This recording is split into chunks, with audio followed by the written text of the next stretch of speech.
how is that not illegal, dog? Isn't the FTC actually moving on this and other insane contracts like this? First time I ever got, a shit credit score, despite the fact that I do not have a credit card, was because I signed up to a gym. And then I canceled on the phone, and yet they did not cancel my gym membership, despite the fact that I canceled on the phone.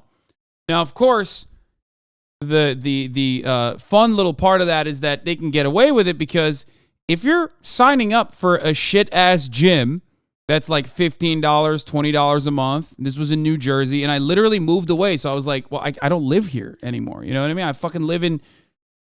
I live in California, where your gym does not exist. Basically, I think it was Workout World, if I'm not mistaken. Dropped the gym name. Yeah, this was a long ass fucking time ago, but I think it was like Wow, probably. It might have been Wow. Anyway, there is no fucking Workout World in California. Actually, it was a decent gym. In New Jersey, you get like a lot better gym quality for a lot cheaper. At least back in the day, it was like that. So they can get away with just keeping you on the hook even after you've literally fucking called in and phoned it in and canceled your membership, because what are you going to do? You're paying $15 a month. You're clearly not like super fucking caked up. What are you going to do? You're going to sue them? No, you're fucked. They send it off to a collections agency when you cancel your credit card or debit card, and there's nothing you can do about it, because what are you going to do? Do you have enough money to hire a lawyer? No. You're fucking cooked. Same principle behind deposits when you're renting. I never got my deposit back when I was renting until I was rich. Okay? That's it. When I actually had money, they gave me my whole fucking deposit back. Why? Because now I have time, and now I have financial security to be able to actually fight back. It's fucking insane. And luckily, now, click to cancel rule would penalize companies that make you cancel by phone. You can click to subscribe, but you have to call by fucking, you have to call to cancel it. Sometimes they don't even cancel it. I've always had good luck on deposit even before I was making money, but a lot of my friends had issues with it. Yeah, that is not the common experience, I'll be honest. Yeah, gym memberships are hard as fuck to cancel. You're like kind of stuck with them for life in many ways. And they also make it intentionally confusing. They make it seem like you actually cancel when you didn't. Really fucked up. Planet Fitness is the worst of them all. You can go into cancel and they send them certified mail. Yeah. It's just so fucked. It's so fucked. It's called a deposit, man. It's not like additional cherry on top for you, you fucking piece of shit. Scumbag, dude. Fucking scumbag. How do renting deposits work in the U.S.? In New Zealand, we have a government agency that handles them. I wonder why there is a whole-ass government agency that handles deposits. Perhaps because capital owners are going to do capital owner shit. Landlords are going to do landlord shit universally. So the government said, okay, no, you're not doing this any longer. Because when you think about it, it's like 1 month or 2 months in some instances, or at least 1.5 months rent that they get out of you. They also, unless you fight tooth and fucking nail, will try to literally take money from you when you're transitioning out of the house. You know what I mean? Like they'll be like, oh, well, you gave your 30 days notice, but like technically, it's actually the first day of the month. So we're going to try to fucking get the extra month out of you. And it's like, no, this is a 30-day notice. Like, fuck you. You have to prorate it. If you want to take more money out of me, you need to fucking prorate it. So they try to milk you as much as they can. And when you think about it, it's like they're getting, in some instances, 2, maybe 3 months of rent for free out of you that you didn't even fucking pay for. That accumulates over time. Like, that's a crazy amount of money that they're making. So the government probably had to step in New Zealand and decide, we can't do this any longer. Then they find shit to dock you for that they have to fix. Oh, that's the best part.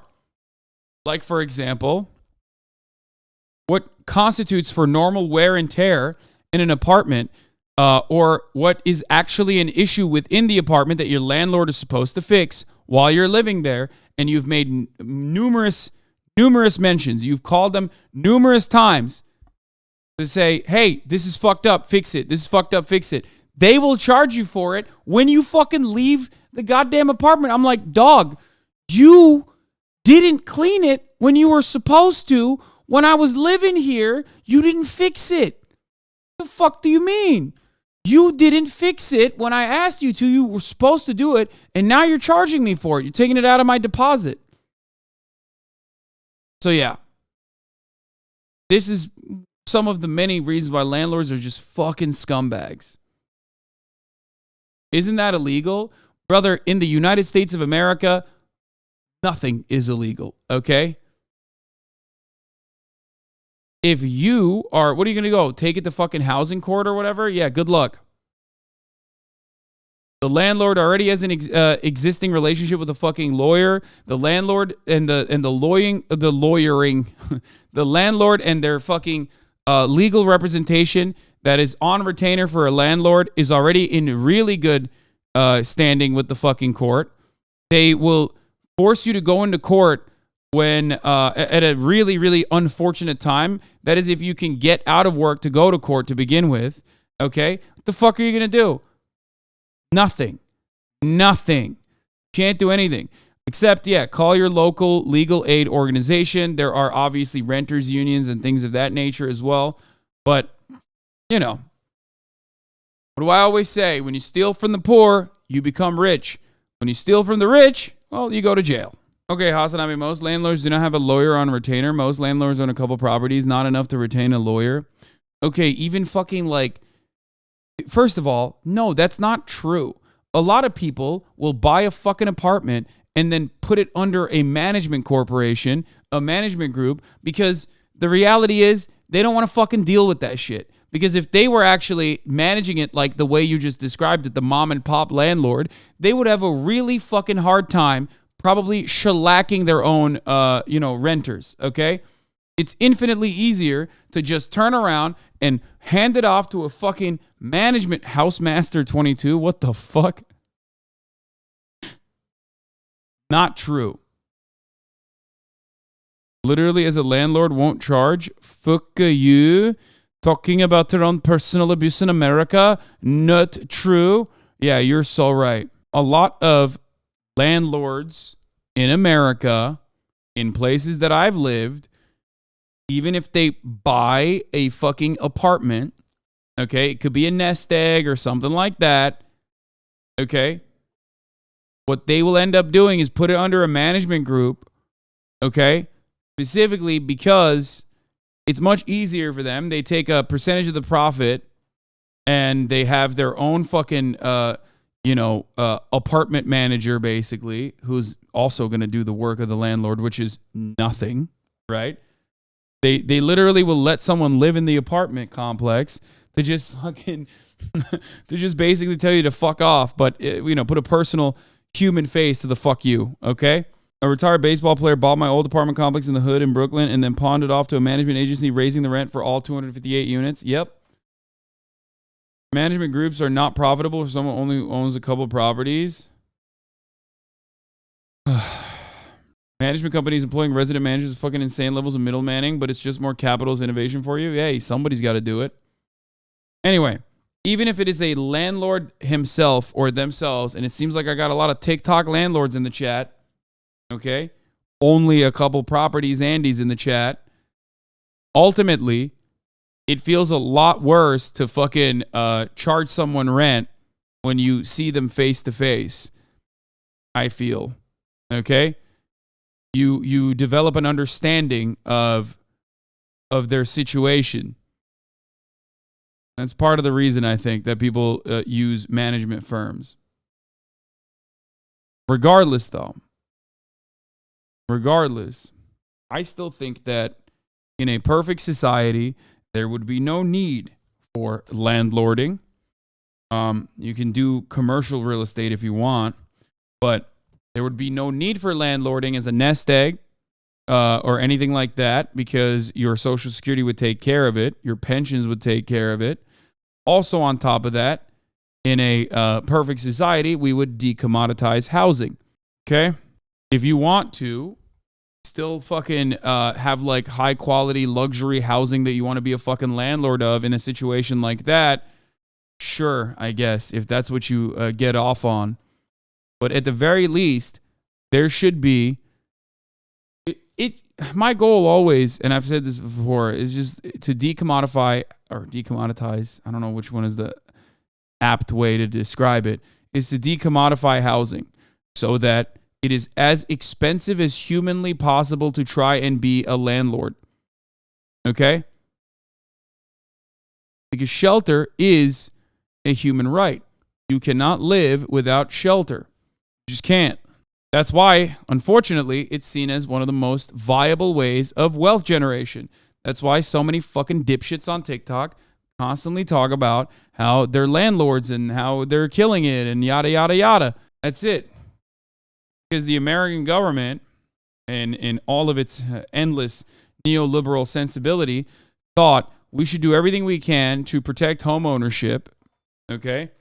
And then decided somewhere along the way that the best way to protect home ownership also happened to make homes one of the greatest vehicles of asset wealth management, one of the greatest vehicles for individuals, not obviously like super rich people who will turn around and dump their wealth into the stock market. There are a million different ways that you can use your home as a tax shelter or reduce your tax burden.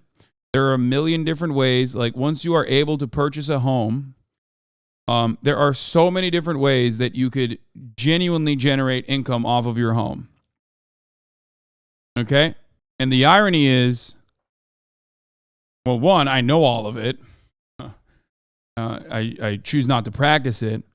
But the irony always is, and I've talked about this before when I bought the house originally, is that the mortgage that you put is not all that expensive in comparison to how much you'd be paying in rent. Okay? As a matter of fact, in many instances, the mortgage on this house is significantly cheaper than how much this house would cost if I rented it. And at the end of that, at the end of my mortgage, I own this thing. Even if I own it with debt currently, I could technically sell it.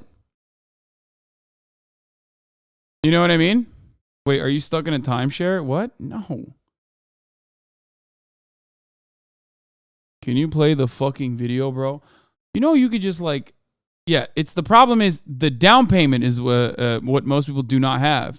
And the system is created in a way where you literally can't accrue enough capital to put a down payment. That's the issue.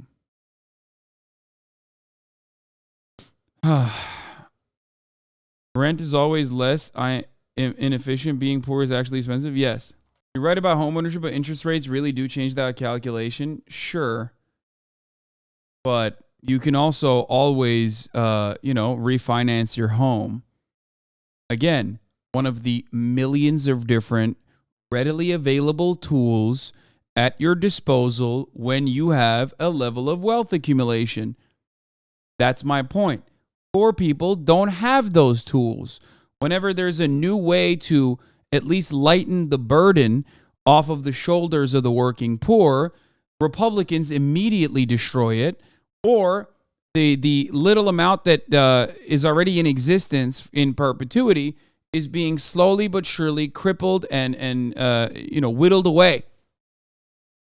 That is capitalism. That's how social democracies still end up turning into hyper-capitalist dystopian shitholes. It's currently happening in Europe all around. Because capital owners are never going to stop wanting to increase their profit margins. And they built these systems. They built these governments. So, of course, they expect a return on that investment as well. And in many instances, they don't even think about it like, oh, I built this. Rich people built this country. They just do it because That is what is taught in school.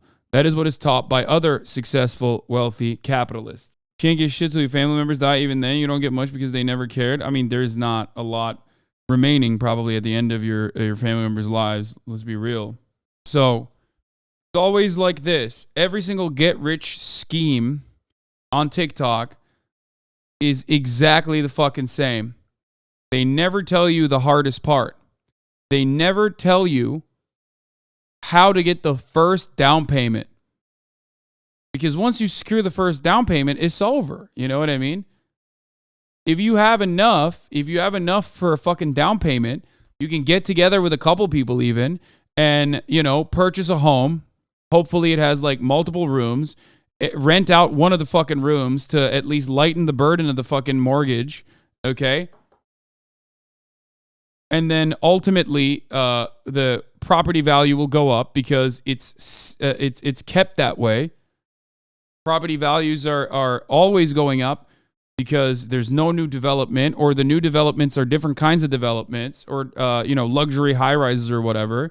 It's never there's never like an infinite supply of new housing that's immediately and readily available. No, no hate, but you're just being salty because you don't realize that most landlords aren't demons. They just use multiple slurp juices on their land and it became an apartment. Good. There are first-time home buyer programs through the U.S. government. I bought my house with 0% down. I mean, yeah, but you're still getting fucking shellacked on the mortgage on that one. Like, you're paying so much more. Or you're a veteran. He's saying there are first-time homebuyer programs through the U.S. government. Just fucking join the military, dog. So making landlording not viable is the correct way to fight this? Yes. Are you going to address the Howard thing? What is the Howard thing? Howard D's nuts? Oh, my God.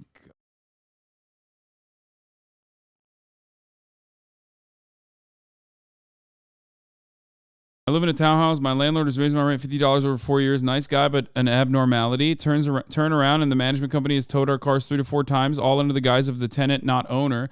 After paying the roaming fee, why would I seek legal recourse? I have no money. I mean, we will never live in a dystopian society, which is why capitalism is seen as beneficial. Fuck do you mean? We are living in the dystopian society. Look at what I just described to you. America is the greatest nation on earth if you're rich. If you're middle class or working class poor, you're fucked. You're constantly swimming against the fucking current, trying to survive, trying to make ends meet. There's nothing that you can do to like squeeze a fucking dollar to save your life. And those who actually do become rich, those who actually do gain a level of financial independence, oftentimes do it because, one, they have intergenerational wealth. Okay, more often than not, this is the way that they do it. And I don't mean like their parents died and left them a fucking inheritance. So don't give me that dumbass Ben Shapiro argument. Okay, or they get incredibly lucky, right place, right time. Sure, they're hardworking, but still profoundly lucky. And no matter how lucky you get, you still have dumb motherfuckers in the chat going bro tips. Bro tips, like, dog, 2012, man, 2012. It's a satirical fucking bit that I did in 2012. Like, that's so sad, brother. You're like one step removed from offing everything. You know what I mean? Just ending it all. If you're just still on this shit, it's crazy. Gaming? No, man. It's fucking 7 p.m. It's called gaming. As in gaming my way into my bedroom to go to sleep. I'm an old man, chat. But gaming will return possibly tomorrow, I think. I did not get a C2 invite. I don't think I will ever get a C2 invite. I don't think I deserve a Counter-Strike invite. Let's be fucking real. Anyway, love you guys. I will see you tomorrow. You already know, same time, same place, baby. Sheesh.